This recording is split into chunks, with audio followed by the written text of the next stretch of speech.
네, 우리 할렐루야 샬롬. 네, 저 뒤 정사매일부터 우리 반주하느라고 하루 주일마다 고생하죠. 네, 할렐루야 샬롬 샬롬 샬롬 샬롬 샬롬 샬롬 샬롬. 하나님 사랑합니다. 여러분 주 안에서 사랑합니다.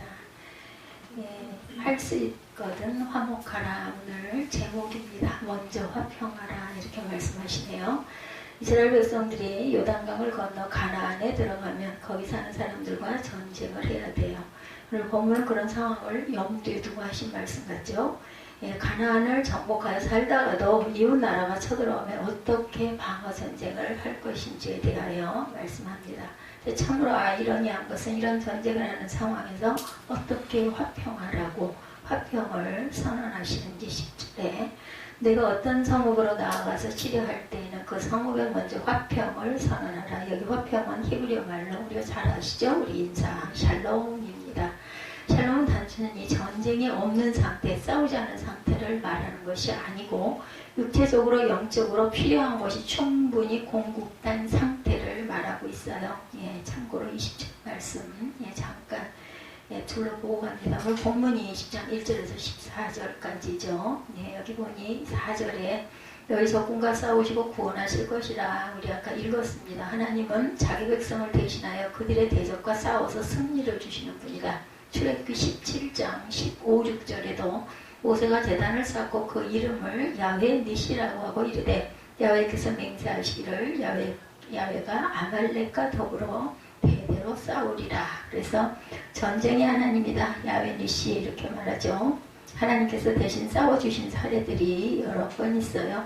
이스라엘과 아말렉의 전쟁 아까 말씀드린 대로 기드온의 300명소와 미디안 연합군의 전쟁 야훼를 위하라 기드온을 위하라 외치죠. 사사기 7장 18절에서 22절에 그 다음에 여호사밧 가람의 전쟁 노래하는 자를 택하여 야훼를 찬송하지 했죠. 역다 20장 21절에서 23절에 보면 노래하는 자들을 택하여 거룩한 예복을 입히고 군대 앞에서 행진하며 야훼를 찬송하여 이르기를 그 노래와 찬송이 시작될 때 야훼께서 복병을 두어서 유다를 치러온 암몬 자손과 모압 세일산 주민들을 치게 하심으로 그들이 패하였으니 그들이 서로 쳐 죽였더라. 서로가 서로를 쳐 죽였어요. 히스기야 때 아수르와의 전쟁이죠. 열왕기하 10장 14절에서 35절에 보면 히스기야가 야훼 성전에 올라가서 그 편지를 야훼 앞에 펴놓고 그 안에서 히스기야가 기도하여 이르되 이 밤에 야훼의 사자가 나와서 아수르 진영에 분사 18만 5천 명을 친지라. 아침이 일찍 일어나 보니 다 성령이 되었더라. 야훼께서 싸우셨어요. 두려워서 마음이 허약한 자가 있느냐 그는 집으로 돌아갈지니라. 오늘 본문 8절입니다. 새 집을 건축하고 미처 낙성식을 행하지 못한 자, 포도원을 만들고 과실을 먹지 못한 자, 여자와 약혼하고 결혼하지 못한 자, 두려워서 마음이 허약한 자, 전쟁에 참여시키지 못하게 하였어요. 왜냐하면 이들은 몸과 마음을 온전히 쏟아 전쟁할 수 없는 자들이기 때문이다. 용사의 자격과 사명의 축복이 있습니다. 용사의 자격은 강하고 담대한 사람, 사사기 7장 3절에 누구든지 두려워 떠는 자는 돌아가라. 그리고 사사기 7장 6절에도 손으로 움켜 입에 대고 핥는 자의 수는 300명이요. 기드온의 300용사들이죠. 그래서 용사의 사명은 야훼를 위하고 기드온을 위해야 된다. 용사가 받는 복은 야훼의 칼과 기드온의 칼이 모두 대적을 물리치죠. 사사기 7장 20절에서 23절에 보면 야훼와 기드온의 칼이다. 야훼께서 그 온 진영에 침묵끼리 칼로 치게 하심으로 적군이 도망하여서 큰 일을 행하고 반드시 승리를 얻는다라는 이야기죠. 이 민족의 성읍에는 호흡 있는 자를 하나도 살리지 말지니 오늘 보면 16절에서 18절에 증거하고 있어요. 오직 내 하나님 야훼께서 내게 기업을 주시는 이 민족들의 성읍에서는 호흡 있는 자는 하나도 살리지 말지니 헷 족속과 아모리 족속과 가나안 족속과 브리스 족속과 히티 족속과 여부스 족속을 내가 진멸하되 내 하나님 야훼께서 내게 명령하신 대로 해라. 18절이죠. 이는 그들이 그 신들에게 행하는 모든 가증한 일을 너희에게도 가르쳐 본받게 하여 너희가 너희 하나님 야훼께 범죄할까 하니라. 그렇기 때문에 다 죽이라고 말씀하신 내용입니다. 20장 전체 중요한 구절들 제가 잠깐 말씀드렸어요. 그래서 샬롬은 단순히 전쟁이 없는 상태, 싸우지 않는 상태를 말하는 것이 아니다. 육체적으로 영적으로 필요한 것이 충분히 공급된 상태를 말한다라는 것. 우리가 육체적으로 영적으로 충분히 공급되지 않으면 마음의 평안, 그리고 화해, 안전, 강건함, 온전함, 조화로움의 상태를 우리가 경험할 수가 없다는 거죠. 안식과 평화를 위해서는 우리의 마음의 상태가 완전히, 온전히 화평해야 된다. 전쟁을 할 때 먼저 화평을 선언하라는 것은 전쟁의 목적이 평화임을 말씀한 것입니다. 살상을 위한 전쟁이 아니고 평화를 위한 전쟁이다. 이집트에서 노예살이라던 이스라엘 백성들에게는 평화가 없었죠. 억압, 착취, 고통, 탄식뿐이었습니다. 이들에게 샬롬 평화를 주려고 애굽에서 해방시키셨어요. 하나님은 이들에게 평화의 땅, 안식의 땅으로 가나안을 주겠다고 약속을 하셨죠. 그러면 가나안 땅에 살고 있는 사람들은 쫓겨나야 할 상황입니다. 전쟁을 안 할 수가 없겠죠. 이스라엘의 평화가 가나안 사람들에게 고통이 되면 공의의 하나님이 아닐 것이죠. 하나님께서 왜 가나안 사람들을 쫓아내시는지 18절에 보면 나오죠. 이는 그들이 그 신들에게 행하는 모든 가증한 일을 너에게 가르쳐 본받게 하여 너희가 너희 하나님 야훼께 범죄할까 함이라. 그렇게 되죠. 물이 됩니다. 가나안 사람들이 자기 신들에게 바치는 제사는 하나님께 가증한 일이었어요.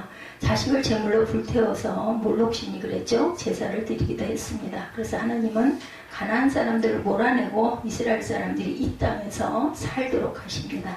그리고 이 땅은 이미 이스라엘의 조상인 아브라함과 이삭과 야곱에게 주겠다고 약속하신 언약의 땅이기도 하죠. 레위기 26장 6절에 보면 내가 그 땅에 평화를 줄 것인즉 너희가 누울 때 너희를 두렵게 할 죄가 없을 것이며 내가 사나운 짐승을 그 땅에서 제할 것이요 칼이 너희의 땅에 둘에 행하지 아니할 것이다.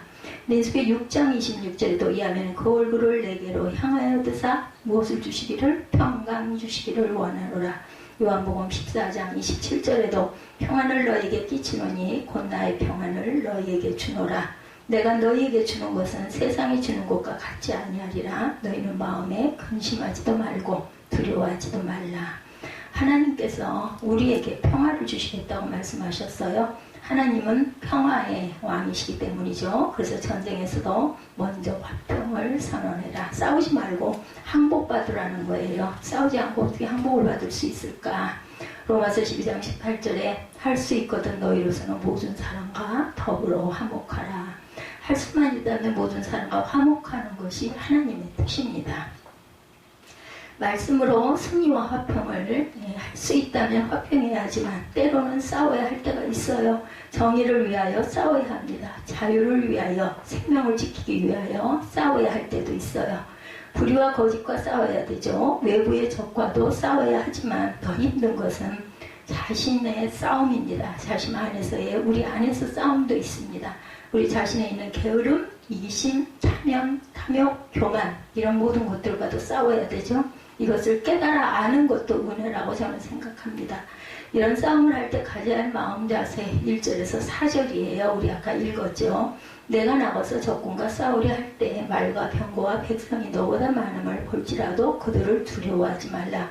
애굽 땅에서 너를 인도하여 내신 내 하나님 야훼께서 너와 함께 하시느니라. 이 너와 함께 하신다라는 이야기는 웨스전사가 질문했듯이 내 이름이 내 이름으로 모인 그곳에 내가 너와 함께 하겠다. 이 말씀의 뜻과 같습니다. 싸울 것이 가까이 가면 제사장이 백성들에게 말씀하세요. 3, 4절에 이스라엘아 들으라. 너희가 오늘 너희의 대적과 싸우려고 나왔으니 마음에 겁내지 말고 두려워하지 말며 떨지 말며 그들로 말미암아 놀라지 말라. 여기 겁내지 말고 두려워하지 말고 떨지 말고 놀라지 말라. 이 네 가지가 전부 다 사단이 주는 마음. 하나님을 믿는 마음이 있으면 이런 마음이 없어야 돼요. 근데 우리들 그렇죠? 어떤 문제에 부딪히면 마음이 막 두근두근 뛰고 겁도 나고 두렵기도 하고 억울하기도 하고 그리고 깜짝 놀래기도 하고 이 마음 자세가 다 있습니다.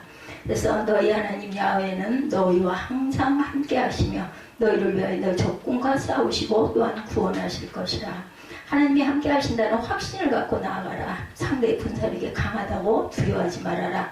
애굽에서 나올 때를 생각해봐. 애굽의 대전차 부대에 막강한 군사력을 하나님께서 홍해 한 번에 몰살시키시지 않았느냐. 하나님은 세상의 모든 군사력보다 크시죠. 당연히 그 모든 군사력도 하나님이 지으셨기 때문에 하나님이 우리와 함께 하신다는 믿음으로 싸우고 그랬을 때 반드시 승리한다. 다윗이 골리앗과 싸울 때 이 믿음의 확신으로 이겼죠. 사무엘상 17장 45절에 47절입니다. 다윗이 블레셋 사람에게 이르되 너는 칼과 창과 단창으로 내게 나아오거니와 나는 만군의 야훼의 이름 곧 내가 모욕하는 이스라엘 군대의 하나님의 이름으로 내게 나아가노라. 오늘 야훼께서 너를 내 손에 넘기시리니 내가 너를 쳐서 내 목을 베고 블레셋 군대의 시체를 오늘 공중의 새와 땅에 들짐승들에게 주어 온 땅으로 이스라엘이 하나님이 계신 줄 알게 하겠고 야훼의 구원하시니 칼과 창이 있지 아니함을 이 무리에게 알게 하리라. 이렇게 다윗이 외치죠. 전쟁은 야훼에게 속한 것인지 그가 너희를 우리의 손에 넘기시리라. 다윗의 말년에도 여전히 하나님을 이렇게 찬양하죠. 역대상 29장 11절에 야훼여 위대하심의 권능과 영광과 승리와 위엄이 다 주께 속하였사오니 천지에 있는 것이 다 주의 것이로소이다. 야훼여 주권도 주께 속하였사오니 주는 높으사 만물의 머리이심이니이다. 하나님은 만물의 머리세요. 만물을 다스리십니다. 하나님의 함께함을 믿고 나가면 반드시 승리한다라는 것. 에베소서 6장에 영적 전투에서 승리하는 비결을 말씀하시죠. 성령의 검 곧 하나님의 말씀을 가지라. 에베소서 6장 17절입니다. 하나님의 말씀으로 승리하리라. 하나님의 말씀으로 하나님이 항상 우리와 함께 하신다. 말씀으로 승리하게 하시고 전쟁 같은 하루하루를 말씀으로 우리가 승리해야 할 줄 압니다. 말씀으로 승리하면 샬롬을 누리게 된다. 샬롬 우리 하는 그 인사 이것을 누리게 됩니다. 하나님의 배려로 누리는 평화, 피스입니다. 오늘 말씀에 특이한 것은 군대 징진 면제의 경우 5절에서 9절까지 4가지 경우에 면제했어요. 5절에서 9절 보죠. 아까 우리 다 보다 읽었으니 책임자들은 백성에게 말하 이르기를 새 집을 건축하고 낙성식을 행하지 못한 자가 있느냐 그는 집으로 돌아갈지니 전사하면 타인이 낙성식을 행할까 하노라. 포도원을 만들고 과실을 먹지 못한 자가 있느냐 그는 집으로 돌아갈지니 전사하면 타인이 그 과실을 먹지 못할까 하노라. 여자와 약혼하고 그와 결혼하지 못한 자가 있느냐 그는 집으로 돌아갈지니 전사하면 타인이 그를 데려갈까 하노라 하고 책임자들은 또 백성에게 말하여 이르기를 두려워서 마음이 허약한 자가 있느냐 그는 집으로 돌아갈지라. 그의 형제들의 마음도 그의 마음과 같이 낙심할까 하노라. 백성에게 이르기를 마친 후에 군대의 지휘관들을 세워 무리를 거느리게 할지니라. 이런 자들은 집으로 돌아가라. 열심히 전쟁하지 못할 것이기 때문에 하나님이 말씀하시는 것 배려로 우리는 평화를 누리죠. 20세 이상의 남자 시민은 전쟁이 나면 군인으로 진작됐어요. 당시에. 그런데 새 집을 짓고 한 번도 그 집에 살아보지 못한 사람은 징진 면제를 받습니다. 포도원을 만들고 과실을 한 번도 먹어보지 못한 사람도 면제를 받죠. 약혼자도 면제를 받습니다. 결혼하지 못한 자. 새로 지은 집에서 살아보고 포도원의 첫 열매도 먹어보고 결혼의 기쁨을 누리도록 면제를 해줬어요.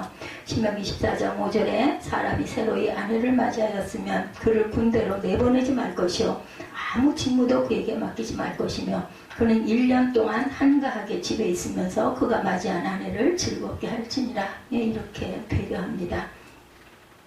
새집에서 살고 새로 만든 포도원에서 일하고 결혼해서 아내와 즐겁게 사는 것 아주 평화롭죠. 이런 것들을 때를 놓치면 누릴 수 없는 샬롬이다.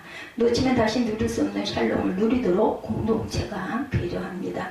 하나님의 배려죠. 교회나 가정 혹은 일터의 중요한 일, 큰 행사에 함께하지 못하는 사람들을 배려하는 것. 배려가 있어야 샬롬을 누리게 되죠. 매일 전쟁 같은 삶을 살다 오늘은 우리 모두 화평을 누리는 날이다. 이렇게 함께 모여서 무엇인가 할 때 평화를 누린다는 거죠. 그래서 교회들이 운동회도 하고 어디 또 단체로 체육대회 같은 거를 하고 아니면 어디 들에 나가서 예배를 드리고 또 어떤 물건들을 함께 모아서 바자회 같은 것도 하고 이렇게 단체로 하는 일들이 많아요. 그 과정 속에서 함께 뛰고 어떤 목표를 가지고 즐거워하고 기뻐하고 배려하고 성령 안에서 하나가 됩니다. 샬롬의 축제를 방해하는 것은 욕심이에요. 지나친 경쟁, 비교, 의식들 이런 것들을 비워야 되겠죠. 서로를 세워주는 마음, 축복하는 마음, 배려하는 마음 이런 마음이 샬롬을 누리게 합니다. 빌립보서 2장 1절에서 4절입니다. 그러므로 그리스도 안에 무슨 권면이나 사랑에 무슨 위로나 성령의 무슨 교제나 긍휼이나 자비가 있거든 마음을 같이하여 같은 사랑을 가지고 뜻을 합하여 한 마음을 품어 아무 일에든지 다툼이나 허영으로 하지 말고 오직 겸손한 마음으로 각각 자기보다 남을 낮게 여기고 각각 자기를 돌볼 뿐더러 또한 각각 다른 사람들의 일을 돌보아 나의 기쁨을 충만하게 하라. 우리 마음을 돌볼 뿐 아니라 우리 마을을 돌볼 뿐 아니라 다른 마을도 다른 사람의 마음도 돌보고 관심을 가져야 되겠다. 마을뿐 아니라 우리 마음도 역시 우리 자녀는 물론 다른 아이들도 돌봐야 되겠죠. 성령 안에서 하나 되는 샬롬을 누리는 길입니다. 골로새서 3장 15절에 그리스도의 평강이 너희 마음을 주장하게 하라. 너희는 평강을 위하여 한 몸으로 부르심을 받았나니 너희는 또한 감사한 자가 되라. 이 말씀이 준비가 된 게 몇 달 전에 준비가 된 말씀입니다. 그런데 성령께서는 제 마음을 아시고 오늘 이 말씀 샬롬을 누리라 화평하라 라는 말씀을 주셨어요. 제가 이 말씀을 여러분에게 그대로 증거하면서 얼마나 마음에 찔림과 감동이 많겠습니까? 우리가 항상 주님께 부름받은 것은 평강, 샬롬을 위해서라는 것. 예수께서 주신 8가지 복에도 말씀하고 계시죠. 화평하게 하는 자는 복이 있나니 그들이 하나님의 아들이라 일컬음을 받을 것이요 하나님의 자녀인 우리 갈라진 사람들 사이를 메워주는 사람이 되어야 합니다.